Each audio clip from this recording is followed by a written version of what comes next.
o seguinte, olha que interessante. Pedro prometeu para Jesus que eu jamais te negarei. E Jesus virou para Pedro e para todos e falou: eu jamais te deixarei. Que mais importante do que negar alguém é você ter cuidado e de não deixar aquela pessoa. A primeira razão, o primeiro motivo de levar a negar a um compromisso é deixar de andar junto com o compromissado, com o compromisso com que você fez. Cedo ou mais tarde as promessas vão ser quebradas. Pega aí, namora alguém e fica namorando de longe para ver o que vai acontecer. Alguém, jovens, de perto ganha. Quem vive mais perto ganha. Ah, mas eu mando e-mail todo dia. Tem conversa fiada para mandar e-mail de 20 páginas. Com 1 minuto de presença de outro lá perto, vai ganhar. Vai ganhar. Então, a promessa vem junto com o compromisso que a gente vive a cada dia. E a promessa de Jesus, então, foi feita da seguinte maneira. Você sabe de qual? São João 14. Tem muitas promessas, mas eu vou mencionar hoje só uma e vamos adiante aqui. São João 14, verso 1 a 3, diz o quê? Não se turbe o vosso coração. Credes em Deus, crede também em mim. Na casa de meu pai há muitas moradas. Se não fosse assim, eu vou teria dito, vou preparar-vos lugar. E se eu for e vos preparar lugar, virei outra vez e vos tomarei para mim mesmo, para que onde eu estiver, estejais vós também. Minha gente, eu costumo dizer o seguinte: mesmo antes que o governador da Califórnia, Schwarzenegger, no filme dele falava I'll be back, antes dele falar que ele ia voltar, Jesus já tinha falado há muito tempo antes: eu voltarei. Então ele copiou aquela frase que ficou famosa, I will be back, com aquele sotaque dele e tudo, mas Jesus já tinha feito essa promessa na Bíblia: eu voltarei. E ele está no processo a cada dia, não voltar fisicamente só um dia para ter a gente na eternidade, mas ele está voltando a cada dia para ajudar você. Mas houve uma fatalidade. Houve uma fatalidade na vida de Pedro e na vida de Jesus. Na vida de Pedro, Pedro nega Jesus. E na vida de Jesus, ele então morre para salvar o pecado do ser humano. Ele morre, de São João 3,16, porque Deus o quê? Amou o mundo de tal maneira que deu o seu Filho unigênito, para que todo aquele que nele crê não pereça, mas tenha vida eterna. No caso de Pedro, aconteceu um negocinho interessante. Olha lá em Lucas no capítulo 22, eu quero deixar com vocês aqui, nessa questão da honra, do compromisso, da sua vida espiritual. Vai mais profundo, vai adiante, e se você prestar atenção para esses passos, na sua honra, no seu compromisso, você vai perceber que cada vez que você caiu, alguma dessas coisas aconteceram na sua vida também. No caso de Pedro aqui, lá em São João, no capítulo, ou melhor dizendo, Lucas capítulo 22, começando no verso 54, diz a Bíblia o seguinte: então prendendo-o, levaram e o introduziram na casa do sumo sacerdote, e Pedro seguiu de longe. E tendo eles acendido fogo no meio do pátio, e havendo-se sentado à roda, sentou-se Pedro entre eles. Verso 56. Uma criada, vendo-o sentado ao lume, fixou os olhos nele e disse: esse também estava com ele. Mas Pedro negou, dizendo: mulher, não o conheço. Daí a pouco o outro viu e disse: tu também és um deles. Mas Pedro disse: homem, não sou. E tendo passado quase 1 hora, outro afirmava, dizendo: certamente esse também estava com ele, pois é galileu. Mas Pedro respondeu: homem, não sei o que dizes. Imediatamente, estando ele ainda a falar, cantou o galo. Virando-se o Senhor, olhou para Pedro, e Pedro lembrou-se da palavra do Senhor, como lhe havia dito: hoje, antes que o galo cante, 3 vezes me negarás. E havendo saído, chorou amargamente. Olha que interessante, que passos que aconteceu aqui na vida de Pedro. Se você juntar e ler em casa de novo esse mesmo relato, não só aqui em Lucas no capítulo 22,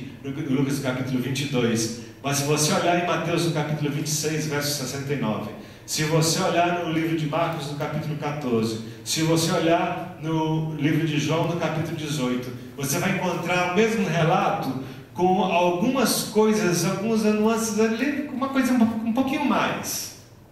que você vai entender melhor a história e os passos que levou a essa fatalidade na vida de Pedro. Uma das coisas que eu vou mencionar aqui rápido para você não ficar só vangloriando a fatalidade, mas para a gente caminhar para frente e ver então o cumprimento da promessa que foi feita na vida tão só de Cristo, mas também na vida de Pedro. Olha o que aconteceu aqui. No caso de Pedro, ele começou a seguir a Jesus de longe, diz aí o verso 54. Queridos amigos, toda vez que você faz um pacto com Jesus e fica seguindo ele de longe, você vem para a igreja, fica no estacionamento, fica conversando lá fora o tempo todo, e aí não recebe as bênçãos que Deus tem preparado para você, mas você vai para casa com a consciência tranquila: fui na igreja. Não, você foi no estacionamento da igreja, mas você não chegou aí à igreja normalmente. Eu orei a Deus. Não, você não orou, você simplesmente e fez aquela oração bem rapidinha. Aquela oração, né? A gente peca, como é que eu costumo falar? A gente peca a varejo e pede perdão por atacado. Você vai pecando aqui e acolá e vai lá no Costco e tenta comprar um pacote de perdão já de uma vez. Não, não é assim que funciona. A gente tem que conversar com Deus e passa aquele filmezinho antes de dormir pelo dia todo e você pede perdão a Deus e vai conversando com Ele passo a passo. Mas no caso de Pedro, ele seguiu Jesus de longe. E diz a Bíblia que tinha lá então na casa onde Jesus estava sendo julgado, o sumo sacerdote, e diz o livro de João que junto com Pedro tinha um outro discípulo que a Bíblia não menciona o nome. E esse discípulo era amigo de um dos guardas lá do sumo sacerdote. E por causa dessa amizade com gente que queria crucificar Jesus, vem outra lição: não tem amigo com gente que está vindo de crucificar Jesus. Como é que você vai crescer em amizade e viver ali como se fosse um idente com gente que quer acabar com o seu Salvador, com o seu Senhor? Pedro ali naquela situação, ele ficou lá de fora, assistindo de longe o julgamento todo, e lá estava lá Jesus, lá no meio da penumbra sendo julgado, e aí posso imaginar, não dá para você entrar não, porque você não tem convite, você não faz parte da elite aqui, mas eu conheço um fulano aqui, o fulano ele pode fazer com que você entre aqui. Ele entrou num lugar impróprio com a ajuda de alguém suspeito. E muitas vezes na nossa vida espiritual, especialmente você, jovem, amigo, amiga, a gente costuma frequentar certos ambientes que na realidade não é para a gente estar ali, mas a gente recebe ajuda, a tentação de alguém, a gente vai lá e acaba cedendo para aquela tentação. Todos nós passamos por isso, todo mundo passa. A gente sabe aqueles momentos na vida. Não esqueça um dia como jovem, lá na Igreja Central de Brasília, eu gosto de contar essa historinha.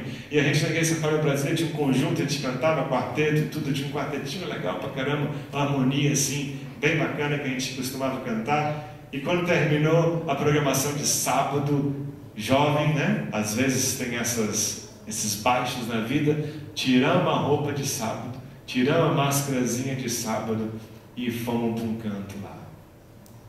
Só que quando nós chegamos lá, todo mundo solto, tranquilo, se divertindo, na badala, tudo tranquilo.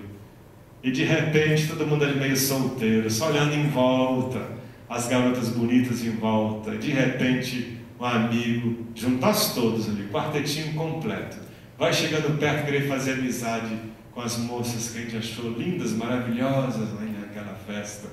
Quando chegamos lá, que elas olharam para a gente olhou um para o outro e falou assim: opa, se interessaram. Que deram aquele olhar assim, como se conhecesse, como se gostasse, né? Mas logo uma já virou, já deu o troco e falou assim: eu te conheço. E normalmente quem fala eu te conheço são os caras, né? Que você já está tão velha essa aí, olha, eu te conheço de algum lugar. As moças nem acreditam mais nessa história, né? Tem que arrumar outra frase que essa já não cola mais. E de repente aquelas moças viraram para a gente e falaram assim: eu conheço vocês. De onde? Vocês não são crentes daquela igreja adventista? Eu fui lá hoje de manhã visitar, eu vi vocês cantando lá na igreja.